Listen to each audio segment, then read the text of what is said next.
प्रिय विद्यार्थियों, उदाहरण क्रमांक 10 और क्वेश्चन नंबर 13 जो पीछे आपका बैक क्वेश्चंस में दिया हुआ है, ये प्रत्यक्ष व्यवसाय और पुनर्बीमा व्यवसाय करने पर सामान्य बीमा कंपनी का आगम खाता बनाने से संबंधित है। ध्यान देंगे, प्रत्यक्ष व्यवसाय, पुनर्बीमा व्यवसाय, बार बार आपको बताया था मैंने। एक बार फिर से पुनर्बीमा के बारे में बातें समझने का प्रयास करेंगे। एक होती है जनता से जो डायरेक्ट प्रत्यक्ष व्यवसाय कहलाता है, और दूसरा होता है पुनर्बीमा कंपनियों को से, यानी स्वीकृत पुनर्बीमा। जो हम दूसरी कंपनियों का बीमा एक कंपनी स्वीकृत करती है, वहाँ से आएगा फ्राम, हमको क्या होगा, प्रीमियम प्राप्त होगी।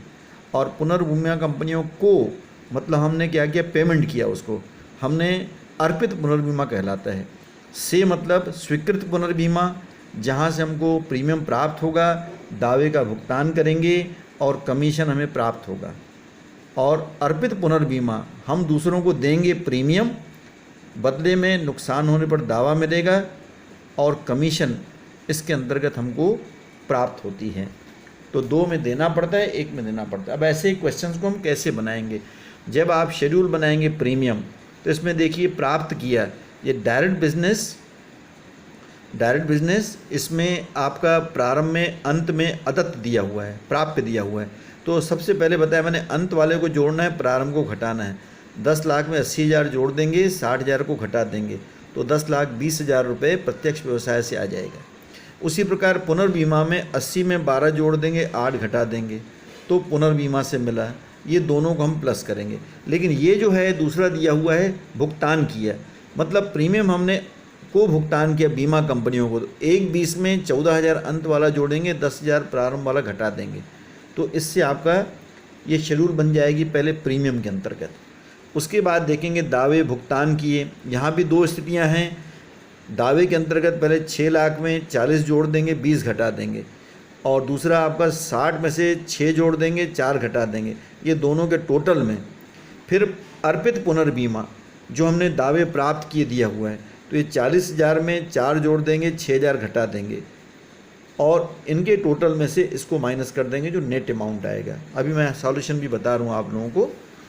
उसी प्रकार कमीशन के संबंध में, ये 2 कमीशन हमको देना पड़ेगा, 24,000 और 36,000, ये 2 कमीशन हमने दिया, और 4800 प्राप्त होगा, तो इसको माइनस कर देंगे।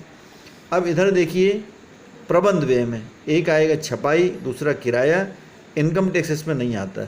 वेतन आएगा 30,000, ब्याज और लाभांश प्राप्त किया, ये रेवेन्यू अकाउंट में लिखते हैं, और कानूनी व्यय 6,000 में से 4,000 दावे में लिखेंगे और 2,000 प्रबंध व्यय में जाएगा।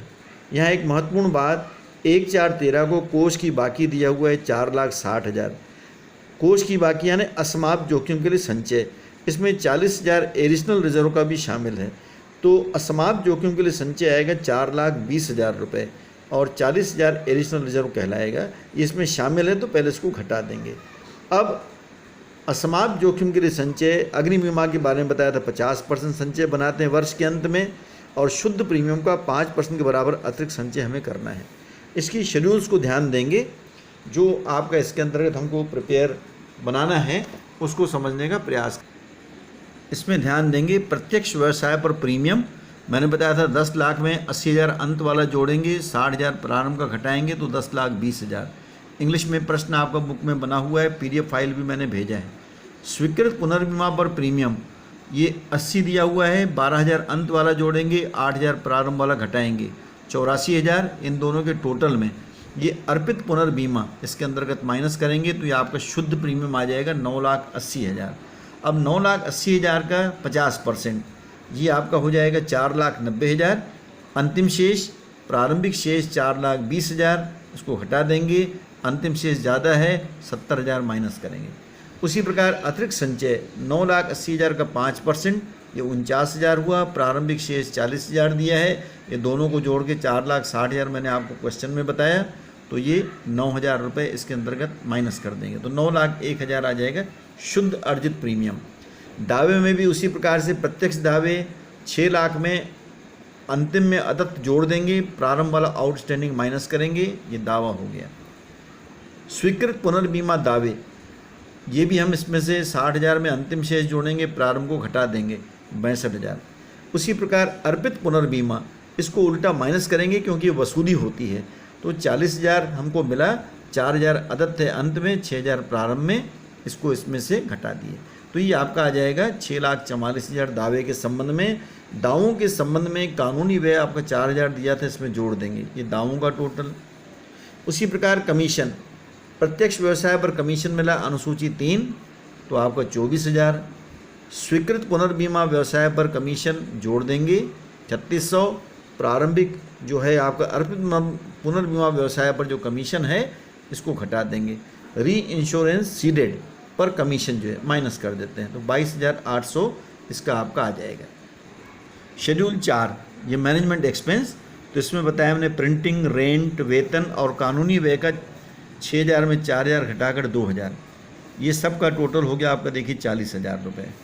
अब आपका रेवेन्यू अकाउंट बना लिए, तो अर्जित प्रीमियम 9,01,000 शेड्यूल 1 के अनुसार।